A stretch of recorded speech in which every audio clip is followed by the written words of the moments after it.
Donc t'as jamais vu d'IRM? Jamais. Χάρη στις συναρπαστικές εξελίξεις στην απεικόνιση του εγκεφάλου, από τις αρχές της δεκαετίας του 2000, η επιστήμη του εγκεφάλου ευδοκιμεί. Έχουμε κάνει σημαντικά βήματα στην κατανόηση του τρόπου λειτουργίας του εγκεφάλου και αυτή η επιστήμη κάνει μια άνευ προηγουμένου είσοδο στον χώρο της εκπαίδευσης. Οι ερευνητές δημιουργούν τη νέα πειθαρχία της νευροεκπαίδευσης. Οραματίζονται μια νέα προσέγγιση στη διδασκαλία, βασισμένη στην επιστήμη και απαλλαγμένη από τα δεσμά ιδεολογικών ή διαισθητικών προσεγγίσεων. Ce qui est tout à fait nouveau, c'est l'émergence des technologies d'exploration du cerveau humain in vivo, c'est-à-dire à travers la boîte crânienne, alors que l'enfant, l'élève ou l'adulte est en train de résoudre une tâche cognitive. Je pense que les sciences fondamentales sur le cerveau, ce que l'on appelle les neurosciences, et les sciences cognitives en général, doivent être utiles pour révolutionner l'école d'aujourd'hui ou de demain. Σήμερα ο εγκέφαλος, το όργανο μάθησής μας, καλύπτεται από λίγο λιγότερο μυστήριο. Η απεικόνιση του εγκεφάλου αποκάλυψε την απίστευτη πλαστικότητά του. Τα δίκτυα νευρώνων του που συνδέονται μεταξύ τους με συνάψεις υφίστανται μόνιμη αναδιοργάνωση, ανάλογα με το τι μαθαίνετε και τι βιώνετε. Και σε αντίθεση με ό,τι πίστευαν για μεγάλο χρονικό διάστημα, η παραγωγή νευρώνων δεν σταματά στην ενήλικη ζωή. Συνεχίζεται σε όλη τη ζωή. Il y a quand même un pic de plasticité remarquable qui se produit particulièrement dans les petites années de la vie. Entre 0 et 6 ans, il y a une plasticité massive, il y a surproduction de synapses, élimination de synapses dans le cerveau à un rythme fou.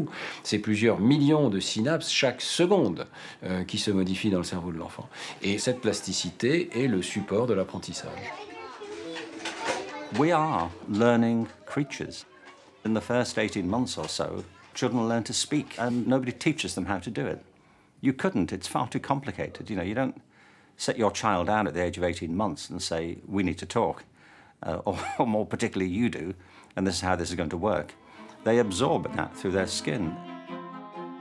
Ορισμένα νευρονικά δίκτυα, τα γλωσσικά δίκτυα για παράδειγμα, φαίνεται πράγματι να είναι γενετικά προγραμματισμένα από τη γέννηση, καρπός εκατομμυρίων ετών ανθρώπινης εξέλιξης.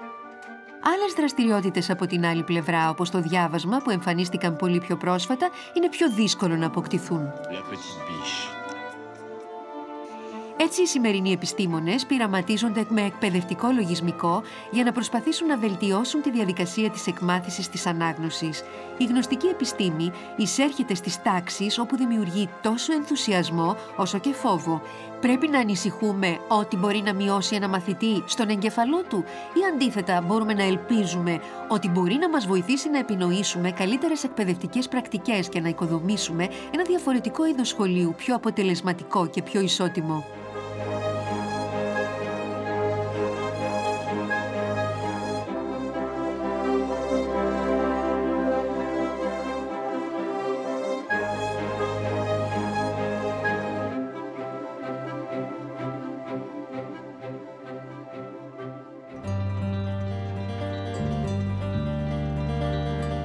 Προκειμένου ένα παιδί να μαθαίνει καλύτερα, ερευνητές στη γνωσιακή επιστήμη συνιστούν την ενίσχυση των πυλώνων μάθησης του εγκεφάλου, τους κύριους εγκεφαλικούς μηχανισμούς που καθορίζουν την ταχύτητα και την ευκολία της μάθησης.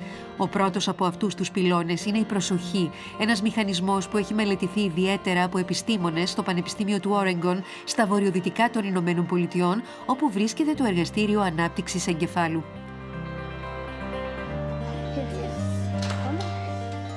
Let's go take a seat. We'll play with these toys next. Η ομάδα εδώ έχει εφαρμόσει ένα ερευνητικό πρόγραμμα που έχει παρακολουθήσει πάνω από 800 παιδιά νηπιαγωγείου. Η τετράχρονη Αμέλεια είναι μία από αυτές. Η μητέρα της την φέρνει στο εργαστήριο τακτικά για να μετρηθεί το εύρος της προσοχής της από τον οδηγό αξιολόγησης άσκησης. We have a long history of using electrophysiology to study what we call sustained selective attention. And it's your brain's ability to filter out distracting information while essentially turning up the volume on information that you're wanting to pay attention to. And it's a very powerful skill for children in a classroom environment, for example, where you want to be able to filter out distracting information from your classmates talking at the desk next to you or playing or whatever, filter out distracting information and really pay attention to the teacher, for example. This is a test of selective attention. Count how many times the players wearing white pass the ball.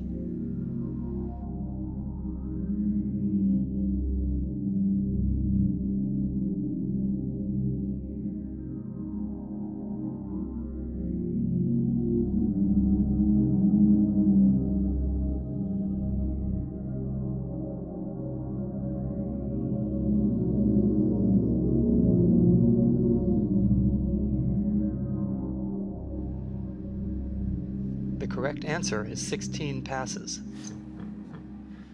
Did you spot the gorilla? For people who haven't seen or heard about a video like this before, about half miss the gorilla.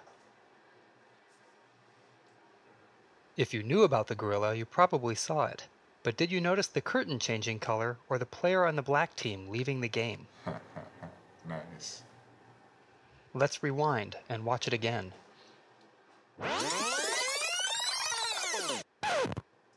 Here comes the gorilla, and there goes a player, and the curtain is changing from red to gold. Nice. C'est ce qu'on appelle la cécité attentionnelle. On est tous, par moments, aveugles attentionnels, parce que notre cerveau a projeté sur cette scène réelle une activité de calcul, de traitement quantitatif, et non pas de catégorisation, de traitement qualitatif. Si on vous avait dit « attention, vous devez distinguer si c'est un homme ou un animal », immédiatement, vous auriez vu le gorille. Donc, c'est très impressionnant, cette recherche, parce que ça vous montre que la conception naïve selon laquelle on a un cerveau qui perçoit objectivement le monde est tout à fait fausse. Notre cerveau est toujours guidé par ses idées, ses intentions, la consigne qu'on nous donne. Ce qui est extraordinaire avec ce test, c'est la certitude que les gens ont qu'ils auraient dû voir. S'il y avait un gorille, ils auraient dû le voir. On surestime notre capacité de percevoir le monde extérieur. Et on ne se rend pas compte que, non, en toute honnêteté, il y a des gens qui peuvent vous dire « non, je ne vois pas, je ne l'ai pas vu ». Et c'est comme ça que ça fonctionne dans les classes en particulier. Lorsqu'un enfant vous dit « je ne vois pas », il faut le prendre au sérieux. Ça n'est pas forcément un enfant qui fait exprès ou qui est un cancre. Ça nous arrive tous de ne pas réussir à comprendre à quel niveau il faut orienter notre attention. Et pourtant, c'est un déterminant fondamental de l'apprentissage. Donc, personnellement, je pense que c'est le talent le plus important d'un enseignant que d'arriver à orienter l'attention de l'enfant et à l'orienter vers le bon niveau de traitement, celui qui est pertinent pour l'apprentissage, pour ce qu'on cherche à faire apprendre à l'enfant. You got it? Okay.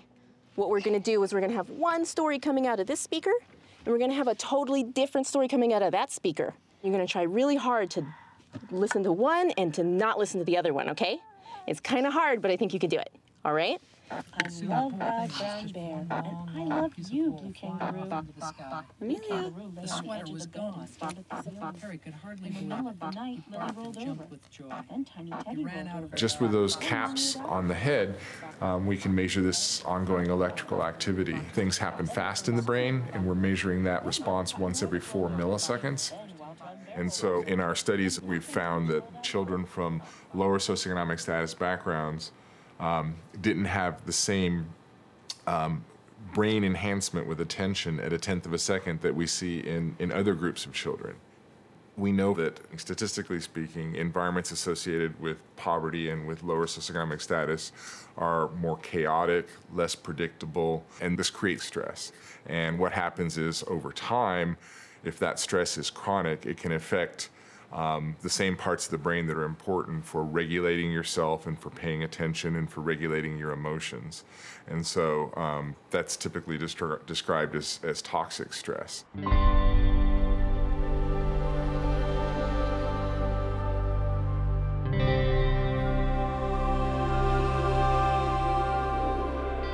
Σε μια προσπάθεια καταπολέμησης αυτού του φαινομένου, από το 2007 η ομάδα του εργαστηρίου εφαρμόζει ένα επιστημονικό πρόγραμμα σε σχολεία που συμμετέχουν στο αμερικανικό πρόγραμμα προσχολικής ηλικίας Hand Start, το οποίο παρέχει εκπαιδευτικές και κοινωνικές υπηρεσίες σε οικογένειες με χαμηλό εισόδημα.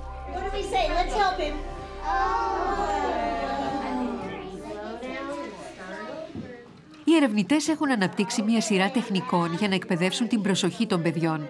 Αυτές οι τεχνικές χρησιμοποιούνται τόσο στο σπίτι με τους γονείς τους, όσο και στο σχολείο με τους δασκάλους τους.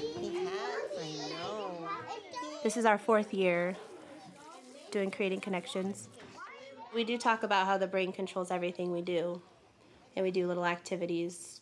So labeling emotions, labeling how we're feeling. Oh no, look at that. Look at How do you think he's feeling now? that. Is he a little bit sad or is he very sad? Very So sad. it stick away. Yeah. And then focusing on a lot of different breathing. There's the pinwheel breathing, there's the big bird breath breathing, the belly breathing. Ready? We're gonna take a big deep breath before we sing. Ready? Breathe in. Ready? We're gonna breathe in. Nice job. My body feels calm. Does yours? It feels great.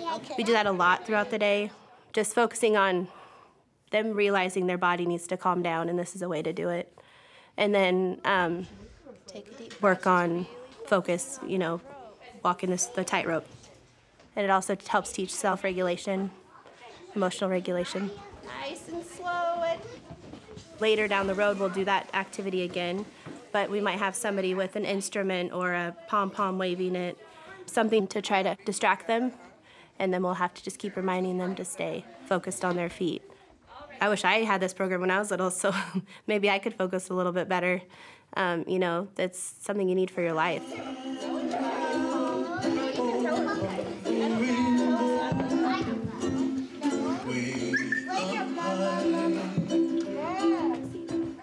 Το πρόγραμμα λειτουργεί όλο το χρόνο κατά τη διάρκεια των μαθημάτων από το 2014. Παλαιότερα γινόταν σε μικρές ομάδες εκτός σχολικού ωραρίου και τα αποτελέσματα ήταν πολλά υποσχόμενα. What we were able to show was that children who were randomly assigned to receive the training that we've been talking about that's now called Creating Connections, that involves working a lot with the parents, as well as the brain train activities. Children in this group, after this 8-week training period, they showed a brain response for selective attention at 1/10 of a second that you see here in green, that is more similar to what we see in groups of children from higher socioeconomic status backgrounds. So we were able to document that brain function for selective attention was improving with this training program compared to the other two comparison conditions.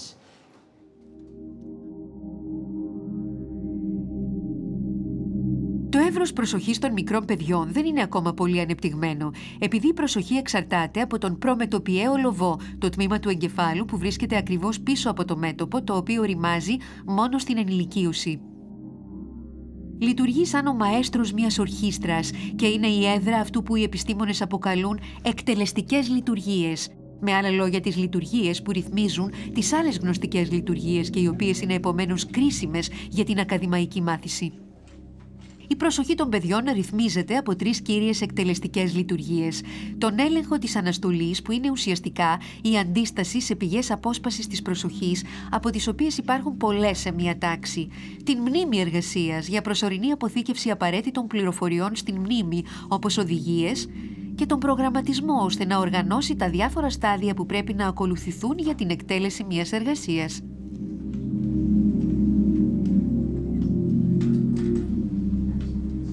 C'est des fonctions générales, c'est pas des maths, c'est pas du français.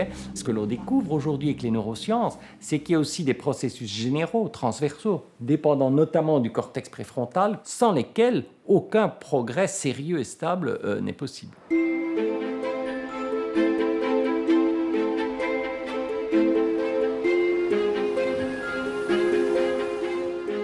Στην περιοχή Gennevilliers, στα βόρεια του Παρισιού, σε ένα δημόσιο νηπιαγωγείο που βρίσκεται σε μια εκπαιδευτική ζώνη προτεραιότητας, ένα εκπαιδευτικό πείραμα που διεξήχθη μεταξύ 2011 και 2014 βασίστηκε στα διδάγματα από την νευροεπιστήμη ότι για σωστή μάθηση είναι σημαντικό να εστιάσουμε στις εκτελεστικές λειτουργίες των παιδιών, με άλλα λόγια στις γενικές τους δεξιότητες, όπως το να γνωρίζουν πώς να ελέγχουν τον εαυτό τους και πώς να απομνημονεύουν και να σχεδιάζουν πράγματα. On ne peut pas demander à un enfant d'apprendre quoi que ce soit s'il n'a pas des compétences et des fonctions exécutives bien développées. On ne peut pas. Donc à Gennevilliers, ce qui s'est passé, c'est que parfois, pendant 6-7 mois, pour la plupart des enfants, nous n'avons abordé aucun apprentissage fondamental. Nous avons fait des tâches pratiques quotidiennes. Donc, c'est prendre en charge déjà soi-même, s'habiller, se chausser, se déchausser. Donc, on avait tout un système de petits chaussons pour arriver en classe. Donc, ils devaient retirer leurs chaussures. Tout ça n'est qu'un prétexte.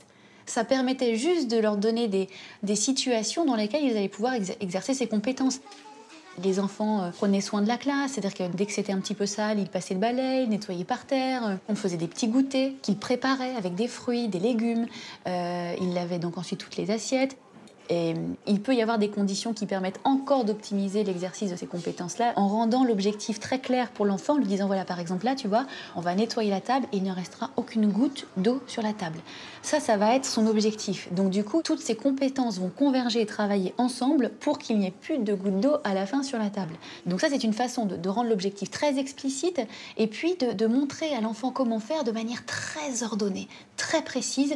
Ça va piquer l'intelligence de l'enfant qui va vouloir reproduire la même chose de manière exacte. Et comme il va vouloir le faire de manière exacte, il va encore plus solliciter ses compétences exécutives parce qu'il faudra refaire tout un tas de choses très précises comme il l'a observé.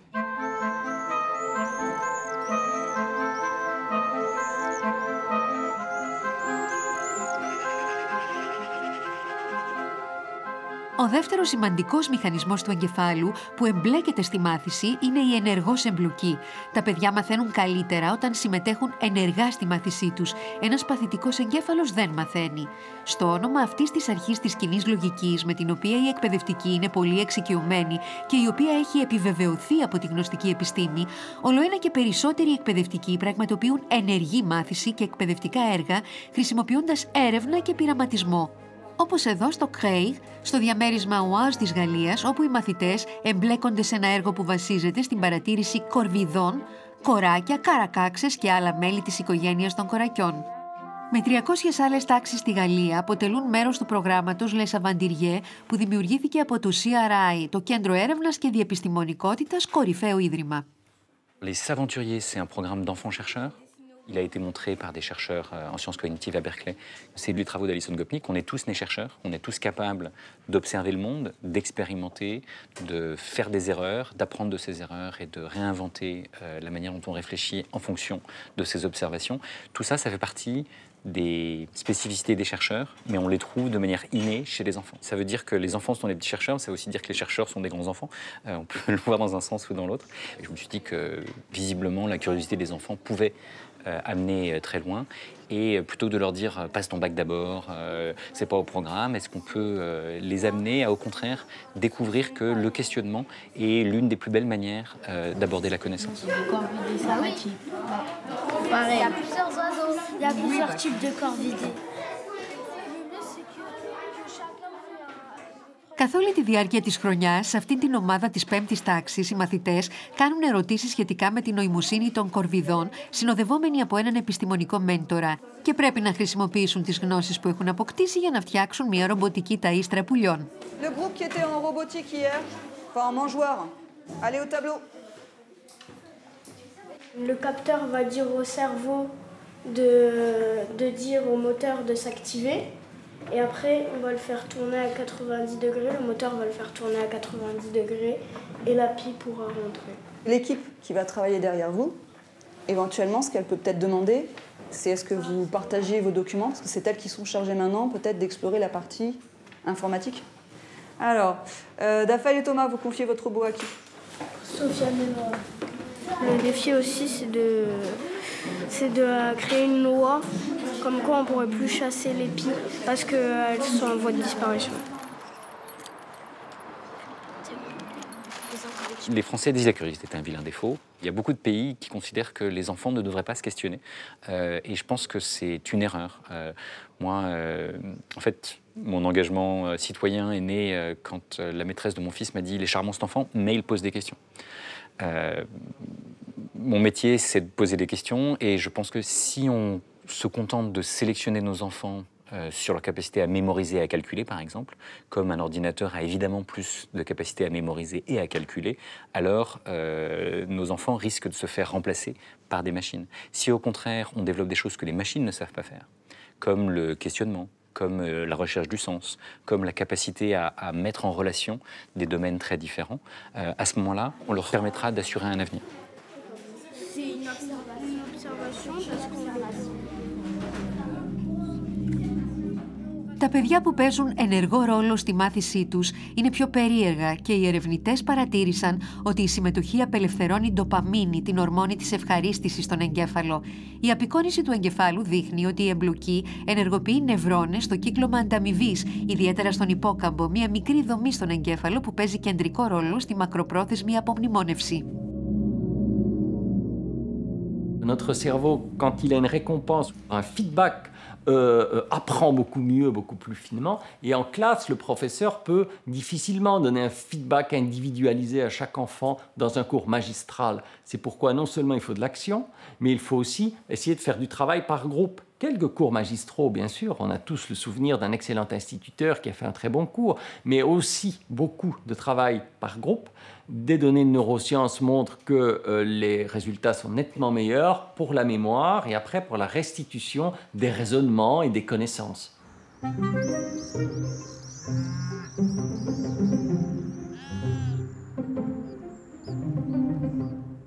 Ο τρίτος σημαντικός μηχανισμός του εγκεφάλου που έχει επισημάνει η γνωστική επιστήμη και εμπλέκεται στη μάθηση είναι αυτός του λάθους. Το να κάνεις λάθη δεν είναι απλώς φυσιολογικό, είναι κρίσιμο για τη μάθηση. Πυροδοτεί μια αναδιαμόρφωση των νευρονικών δικτύων ακριβώς τη στιγμή που το παιδί συνειδητοποιεί ότι έχει κάνει ένα λάθος. Αυτό σημαίνει ότι μπορεί στη συνέχεια να βελτιώσει τις επόμενες απαντήσεις και να διορθώσει τον εαυτό του. Le cerveau, pour apprendre, a besoin de savoir se corriger. Il a besoin de signaux d'erreur. On pense d'ailleurs que c'est un principe très général. C'est-à-dire qu'entre différentes aires du cerveau, il y a des messages qui s'échangent en permanence et qui disent « je prédisais A, mais j'ai reçu B, il faut que je corrige cette erreur ». Et c'est en propageant ces signaux d'erreur que le cerveau parvient à corriger ces modèles du monde extérieur.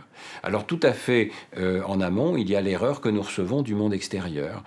Nous avons besoin de savoir que nous nous trompons. Si j'attrape un objet, par exemple, pensez à un tout petit enfant, un bébé qui est en train d'essayer d'attraper des objets.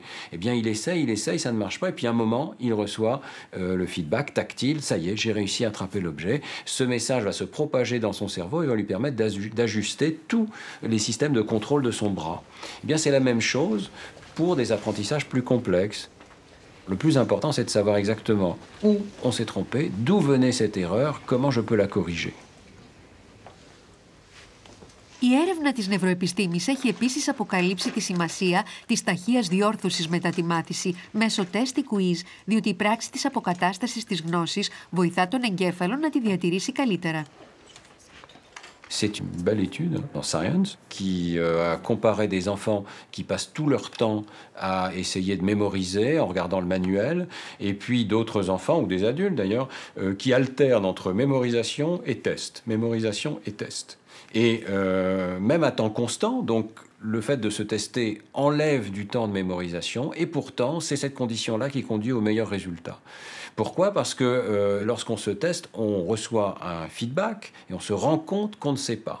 Alors que quand on étudie, on est face au manuel, on a une impression de savoir. On a l'impression que tout est en tête. Et en réalité, les informations sont en tête, elles sont en mémoire de travail, mais elles ne sont pas nécessairement en mémoire à long terme. Ce qui va vérifier que l'information est en mémoire à long terme, c'est le test.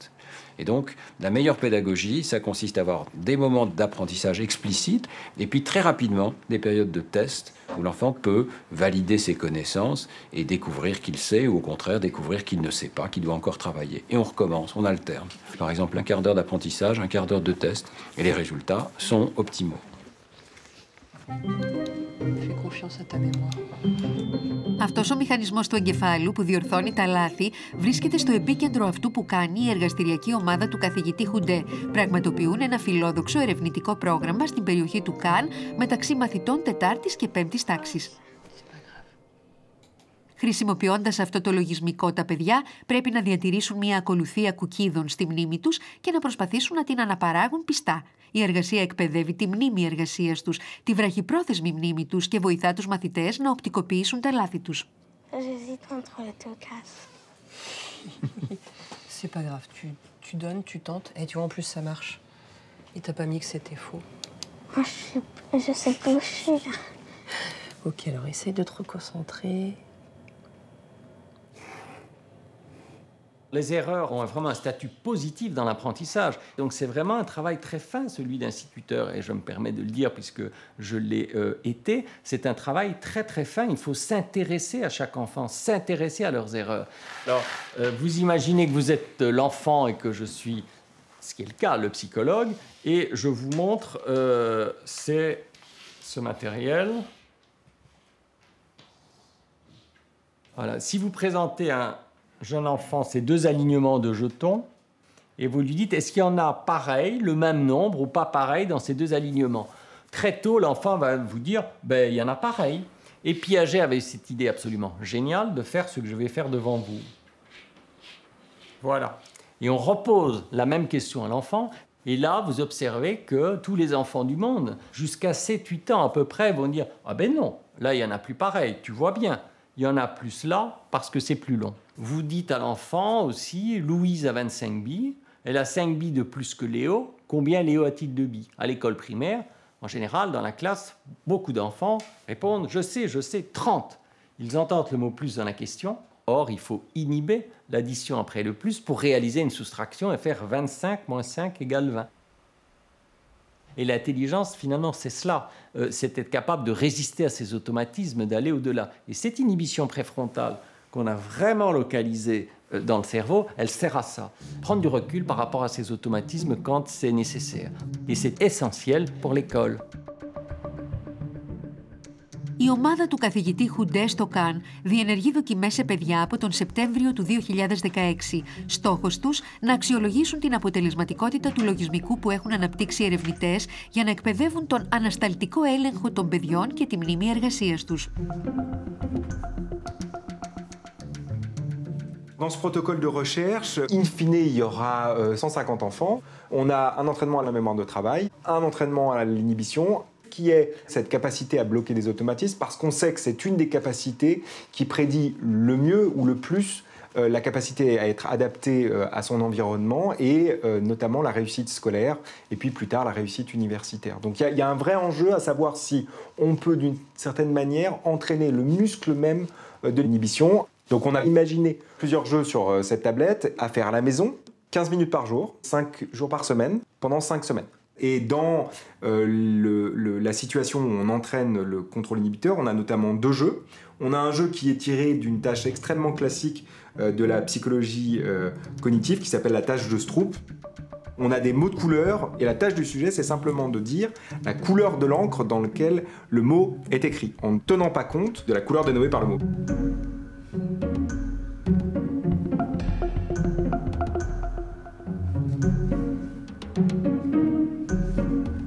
Et le deuxième type de jeu, qu'on appelle le jeu du stop signal, là l'enfant doit simplement dire si une flèche est orientée vers la gauche ou vers la droite, et de temps en temps, il y aura un bip, et à ce moment-là, l'enfant ne doit pas appuyer sur le bouton réponse.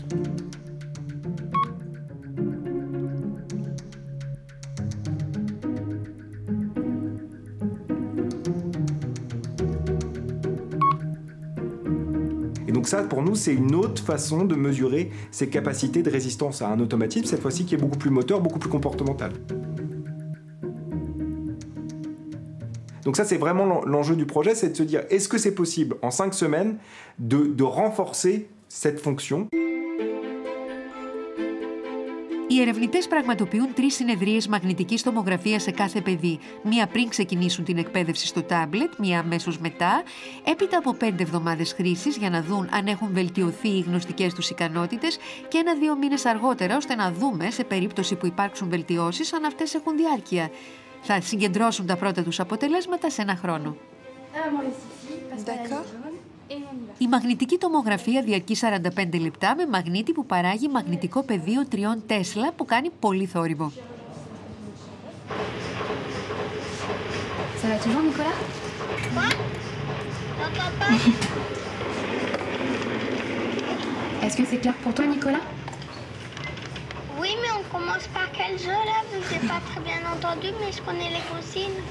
Les consignes du jeu de la stop signal, Nicolas. D'accord. Super, alors c'est parti.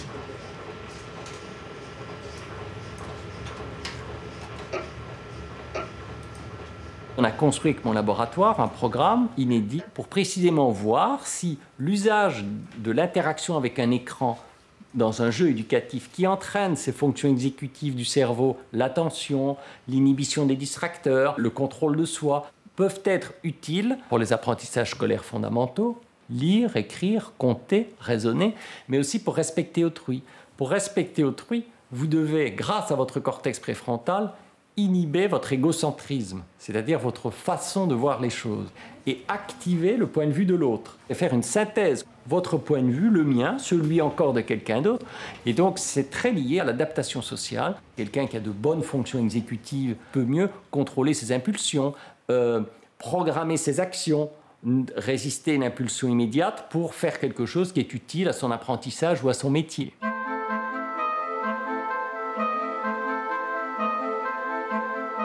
Ο τέταρτος και τελευταίος σημαντικός μηχανισμός του εγκεφάλου που εμπλέκεται στη μάθηση είναι η εμπέδωση, η οποία πηγάζει από την επανάληψη. Όσο περισσότερο χρησιμοποιείται μία συγκεκριμένη συναπτική σύνδεση, τόσο περισσότερο ενισχύεται και τόσο πιο γρήγορα κυκλοφορεί η πληροφορία.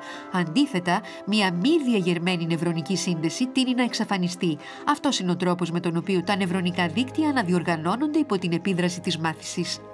Ce qui est fondamental dans l'apprentissage, c'est de le consolider, de le rendre automatique, de sorte qu'on n'a plus besoin de mobiliser les ressources de cette attention exécutive, on n'a plus besoin du cortex frontal, on peut réaliser une activité de façon automatique. Donc cette étape de consolidation est absolument indispensable pour pouvoir passer à l'apprentissage suivant. Il faut que j'automatise la lecture pour pouvoir comprendre le sens du texte. Il faut que j'automatise le comptage pour pouvoir faire des calculs. Il faut que j'automatise le calcul pour pouvoir réfléchir aux problèmes arithmétiques qui m'est posé, etc.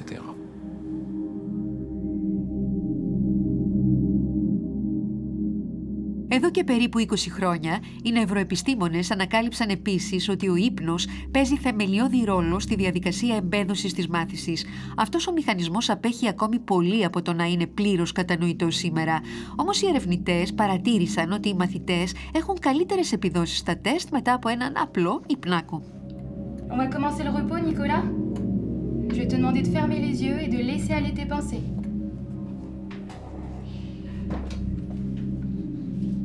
Le sommeil consolide les apprentissages. C'est une période où le cerveau est encore actif et en fait il se rejoue ce qu'il a entendu ou ce qu'il a vu pendant la journée. Et on le voit littéralement, si on enregistre des neurones dans le cerveau pendant le sommeil, on voit des patrons d'activité qui rejouent ce qui s'est passé pendant les heures précédentes de veille. Et on pense que ce sont des signaux d'apprentissage parce que lorsqu'on se réveille le lendemain matin, eh bien, les compétences sont meilleures. On a l'impression de n'avoir rien fait, il n'y a pas eu d'apprentissage explicite, mais implicitement, dans notre cerveau, les choses se sont consolidées. Il y a des études qui montrent que les troubles de l'attention sont parfois, pas toujours, mais parfois, dus à un manque de sommeil. On corrige le sommeil et les troubles de l'attention des enfants s'en vont. On fait une pause, tu t'en doutes? Tu peux les enlever les bouchons si tu veux, on les remettra tout à l'heure. Est-ce que tu as un verre d'eau? D'où l'idée de préconiser en classe et de fractionner les apprentissages. Il a été démontré scientifiquement que si vous faites la même durée d'apprentissage, mais tout regroupé, par exemple, une même journée, ou le même apprentissage, la même durée, mais fragmenté au long de la semaine, les apprentissages sont beaucoup plus solides et se stabilisent à long terme après un apprentissage fragmenté. Il y a plusieurs raisons, mais la raison principale, c'est le rôle du sommeil.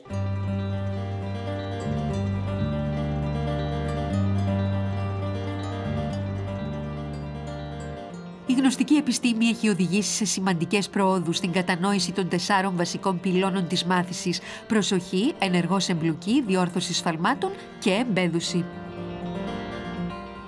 Μπορούν όμως πραγματικά αυτές οι ανακαλύψεις να μας βοηθήσουν να χτίσουμε ένα διαφορετικό, πιο αποτελεσματικό σχολείο, τη στιγμή που κάθε χρόνο στη Γαλλία περισσότερα από 1 στα 5 παιδιά αφήνουν πίσω τους το δημοτικό, χωρίς να μπορούν να διαβάσουν, να γράψουν ή να μετρήσουν σωστά? Μπορεί η γνωστική επιστήμη να βοηθήσει τα παιδιά του σχολείου του αύριο να κατακτήσουν καλύτερα αυτήν τη βασική γνώση? Στο Σακλέ, όχι μακριά από το Παρίσι, οι ερευνητές στο κέντρο NeuroSpin είναι πεπισμένοι ότι μπορεί. Εδώ, το 2002, ο καθηγητής Ντεχιάν ίδρυσε μια μονάδα γνωσιακής νευροαπεικόνησης, η οποία βρίσκεται στην αιχμή της εξερεύνησης των βασικών εγκεφαλικών δραστηριοτήτων της ανάγνωσης και της αριθμητικής. Le cerveau du bébé que nous avons étudié au laboratoire présente toute une série de faisceaux de connexion. Les petits-enfants démarrent dans la vie avec un matériel cérébral extrêmement organisé, pas du tout une table rase, une ardoise vierge qui ont été les métaphores pendant des années. J'ai beaucoup travaillé sur la manière dont les nombres sont représentés dans le cerveau et on s'est aperçu que non, le sens des quantités, c'est-à-dire des nombres approximatifs, était présent pratiquement dès la naissance. Les petits-enfants vont regarder plus longtemps lorsqu'il y a une violation des règles de l'arithmétique. Par exemple, je prends un cache comme ça, je cache un objet derrière, je cache un deuxième objet derrière, je baisse le cache, l'enfant s'attend à 2, s'il voit 4 objets, alors là, il est surpris, il va regarder longtemps. Donc la mesure du temps de regard nous donne une indication sur ce qu'il a compris, et on s'aperçoit que même les tout petits ont déjà des intuitions arithmétiques.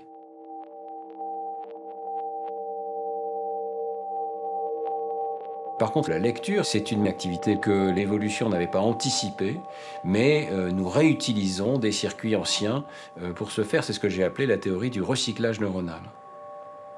Lorsqu'une personne apprend à lire, eh bien, il y a une région tout à fait particulière du cortex occipito-temporal de l'hémisphère gauche, donc une aire visuelle, qui se spécialise pour la reconnaissance des mots écrits.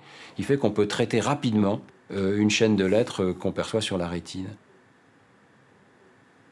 Ce circuit intervient dans la représentation des objets et il les reconnaît de façon identique, qu'ils soient orientés dans un sens ou dans l'autre. Donc il a une invariance en miroir. Et lorsqu'on apprend des lettres, on applique d'abord cette invariance aux lettres. Donc on pense qu'un P et un Q, c'est la même chose, ou un B et un D. Et il faut du temps pour désapprendre cette notion-là. Donc le déchiffrage est une étape absolument indispensable. L'enfant doit commencer par l'apprentissage des correspondances entre les lettres, les graphèmes, les combinaisons de lettres, et puis les sons du langage, les phonèmes. Η ανάγνωση γραμμάτων είναι δύσκολη επειδή ο εγκέφαλος χρησιμοποιεί νευρονικά δίκτυα που αρχικά ήταν αφιερωμένα στην οπτική αναγνώριση αντικειμένων. Εξού και το πλεονέκτημα της λεγόμενης συλλαβικής μεθόδου ανάγνωσης, ευρέως γνωστή ως φωνική, και η οποία συνίσταται στην αποκρυπτογράφηση με πολύ σαφή τρόπο κάθε χαρακτήρα ή ακολουθίας χαρακτήρων.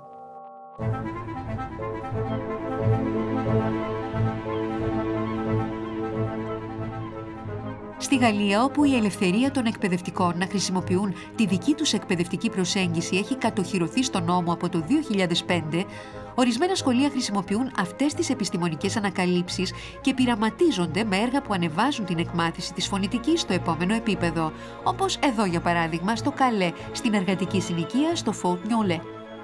Από το 2011, στο κρατικό σχολείο Oran Constantin, το οποίο αποτελεί μέρος του ενισχυμένου εκπαιδευτικού δικτύου προτεραιότητας, οι δάσκαλοι πραγματοποιούν ένα εγχείρημα για τους μαθητές που μαθαίνουν πώς να διαβάζουν, το οποίο αναπτύχθηκε από την Ένωση Agir pour l'école, την ίδια ένωση που χρηματοδότησε το πείραμα της Elina Alvarez στο Saint-Villiers.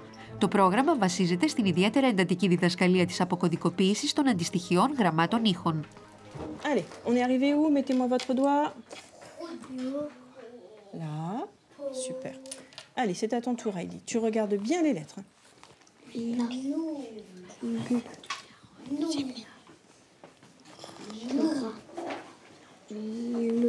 Regarde tes lettres. Oui.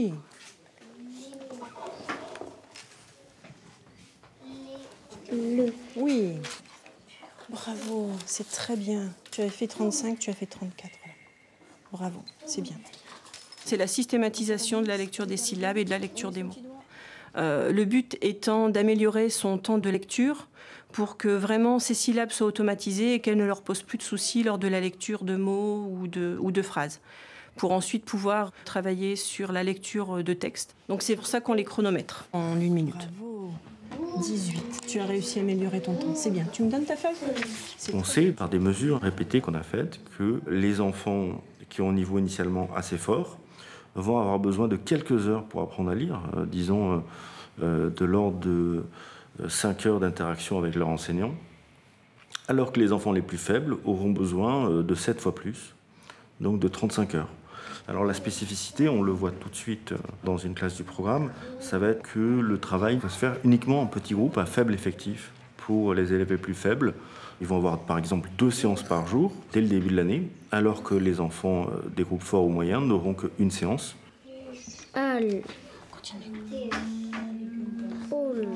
Et en fait, on voit que ces 30% d'enfants qu'on repère dès le début de l'année peuvent tout à fait arriver à une vitesse de lecture qu'on appelle aussi fluence comparable à celle de la moyenne nationale. Autour de 70 mots minute, 80 mots minute. En réalité, un enfant a besoin de savoir lire des textes de son niveau avec une vitesse suffisante. Et c'est ça qui va effectivement marquer son aptitude à ensuite pouvoir comprendre des textes. Boucle, ensuite le U. C'est quoi ça? Pour moi. Σήμερα όλοι οι δάσκαλοι στη Γαλλία χρησιμοποιούν φωνική. Η νευροεπιστήμη βοήθησε να διευθετηθεί η μανιασμένη διαμάχη που για μεγάλο χρονικό διάστημα αντιτάχθηκε στη φωνητική σε αυτό που αναφέρεται ως μέθοδος ολόκληρης της γλώσσας, που κάνει τα παιδιά να αναγνωρίζουν ολόκληρες λέξεις, το σχήμα τους. Τα αποτελέσματα χρησιμοποιώντας τη μέθοδο ολόκληρης της γλώσσας είναι λιγότερο καλά επειδή ενεργοποιεί μια περιοχή του δεξιού ημισφαιρίου του εγκεφάλου και όχι το κύκλωμα ανάγνωσης του αριστερού ημισφαιρίου. Pendant longtemps, l'école a vraiment travaillé avec une intuition, parfois géniale, de certains enseignants, mais parfois avec de mauvaises intuitions. Et on est arrivé à cette idée un peu étrange de lecture globale. On va flasher des mots aux enfants sans leur expliquer. Et on se rend compte des années plus tard que ça ne marche pas. C'est pour ça que je pense qu'il faut une éducation fondée sur la preuve. Ne pas soumettre les enfants aux aléas de telle ou telle idée, de tel ou tel homme politique, mais tester systématiquement ce qui marche et ce qui ne marche pas sur une base scientifique. Στην πραγματικότητα σήμερα οι περισσότεροι Γάλλοι καθηγητές χρησιμοποιούν μια μεικτή προσέγγιση που συνδυάζει διάφορες μεθόδους ανάγνωσης, επειδή η χρήση αποκλειστικά φωνικής μπορεί επίσης να έχει τα μειονεκτήματά της. Αυτό έχει παρατηρήσει ο καθηγητής Ρολάν Γκουαγκού. Εκπώνησε μια τεράστια μελέτη για τη διδασκαλία της διαδικασίας της ανάγνωσης σε 13 διαφορετικές εκπαιδευτικές περιοχές. Une méthode syllabique stricte, ça serait donc une méthode qui enseignerait, comme le font tous les maîtres, les correspondances entre les lettres et les sons de manière explicite, mais qui rajouterait des exigences. On ne donne à lire aux enfants que des mots totalement déchiffrables. Et on s'interdit de laisser les enfants mémoriser des mots entiers, avec la hantise du fait que ça soit de la globale, des mots entiers dont ils ne connaîtraient pas toutes les correspondances lettres-sons. Par exemple, les prénoms des enfants de la classe. Si vous avez Raoul et que vous n'avez pas encore étudié le OU qui faut, alors ces prénoms-là ne doivent pas circuler, ne doivent pas être affichés, ne doivent pas être lus parce qu'ils seraient reconnus globalement. Les jours de la semaine n'auraient pas plus droit de citer les prépositions, les articles, etc., tant qu'ils n'auraient pas été intégralement étudiés, ne pourraient pas exister. Ce qui donne des supports d'enseignement de la lecture qui sont assez, croquignolesques, parce que vous vous privez de choses très, très, très fréquentes et vous n'avez pas le droit d'écrire la date au début de l'année. Donc, ce serait extrêmement contre-productif.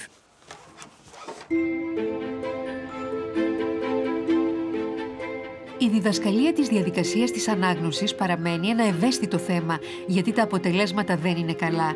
Σύμφωνα με το PIRLS του 2016, το Progress International Reading Literacy Study, η επίδοση των Γάλλων μαθητών της 4ης τάξης στην κατανόηση γραπτών κειμένων ήταν από τις χειρότερες στην Ευρώπη και μειώνεται ολοένα εδώ και 15 χρόνια.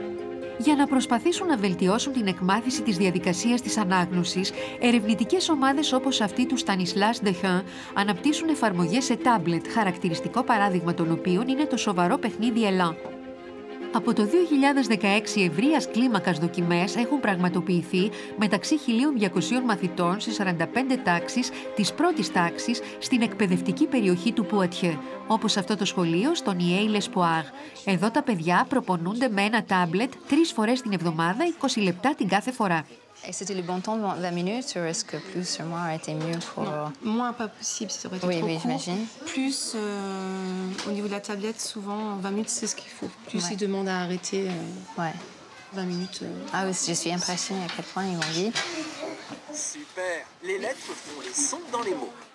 Τα αρχικά ΕΛΑ αντιπροσωπεύουν τις γαλλικές λέξεις διασκεδαστικό, μαθησιακό περιβάλλον βασισμένο στην ευρωεπιστήμη.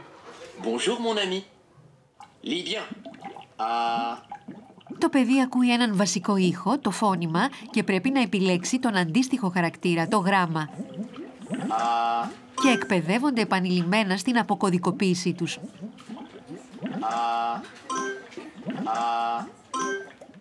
G, comme bague.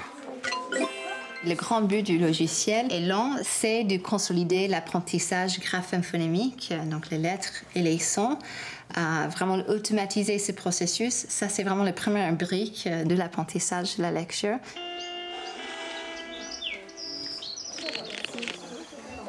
Donc, ils vont entendre un son, A, ou Ba, ça peut être une syllabe ou la lettre seule, et il doit aller trouver cette lettre aussi vite que possible. Donc, on est vraiment dans l'automatisation, lettre, son. Excellent, tu as gagné. Dans les enseignants impliqués, au départ, on avait effectivement des retours qui disaient finalement, on n'est pas sûr que ça change tant de choses que ça. Et c'était dans le travail d'accompagnement aussi, d'être là et de dire attention, on ne vous propose pas quelque chose qui doit révolutionner. Et je pense que même chez nous, on a plein de connaissances dans les sciences cognitives, mais on n'a pas toujours des connaissances de ce qui marche dans la classe. Parce que prendre quelque chose qu'on a vu au laboratoire et mettre ça dans la classe, c'est toute une autre histoire. Donc là où on espère vraiment voir quelque chose de différent, c'est sur le temps de lecture d'une minute.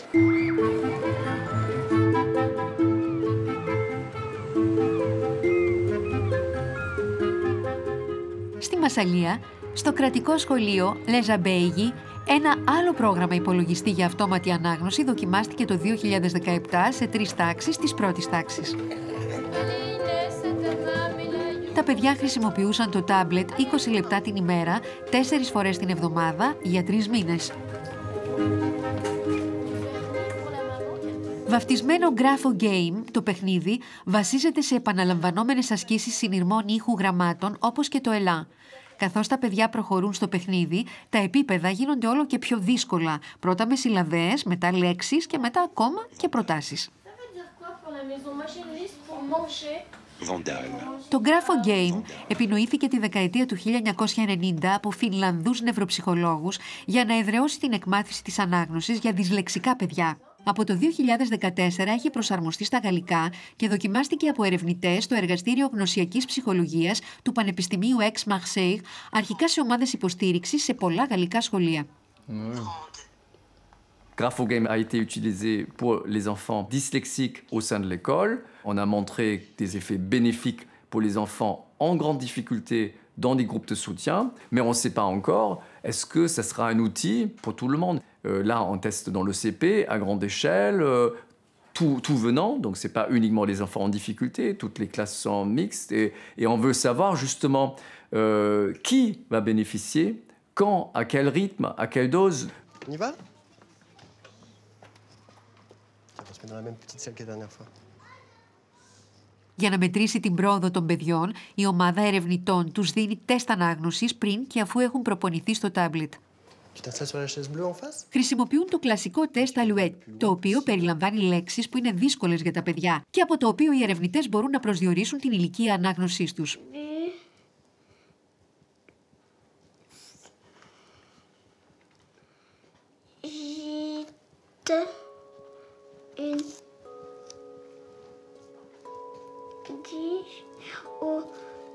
Οι ερευνητές συγκρίνουν επίσης τα αποτελέσματα ανάγνωσης των παιδιών με αυτά μιας άλλης τάξης της πρώτης τάξης που βρίσκεται ακριβώς δίπλα, μια τάξη ελέγχου ή μια ομάδα εικονικού φαρμάκου. Αυτή η ομάδα ελέγχου παιδιών δεν χρησιμοποιεί το πρόγραμμα ανάγνωσης, αλλά χρησιμοποιεί ένα πρόγραμμα μαθηματικών.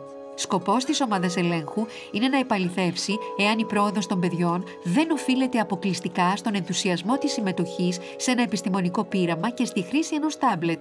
Αυτό το κίνητρο είναι γνωστό στους ερευνητές. Το φαινόμενο Hawthorne πήρε το όνομά του από το αμερικανικό εργοστάσιο κοντά στο Σικάγο, όπου ανακαλύφθηκε τη δεκαετία του 1930. En fait, il y a un effet Hawthorne, donc il y a un effet du simple fait de participer à une expérimentation scientifique. On peut avoir une motivation des enfants.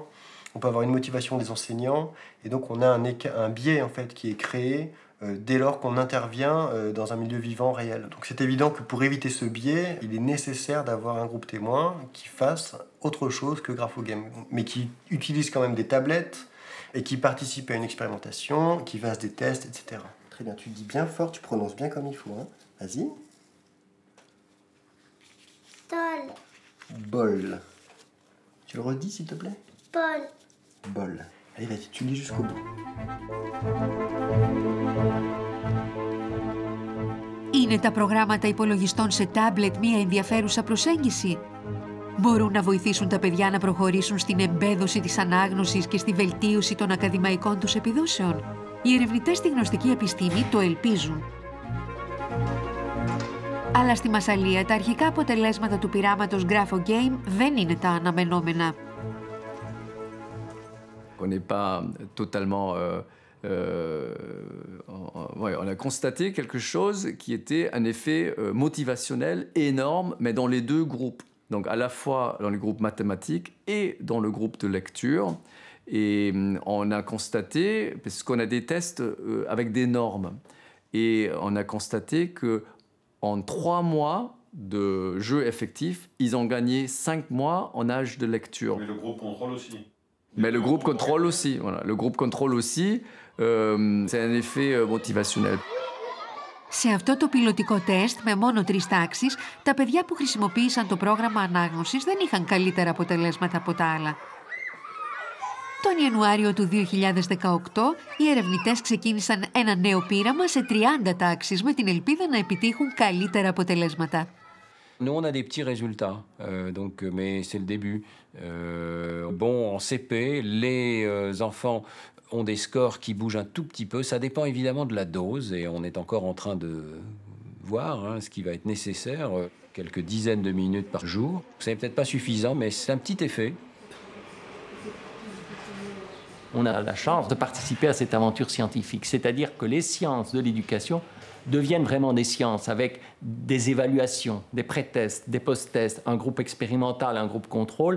Et comme il y a le label bio, bon pour le corps, dans le domaine de l'alimentation, je pense que nos sociétés vont souhaiter un label qualitatif bon pour le cerveau.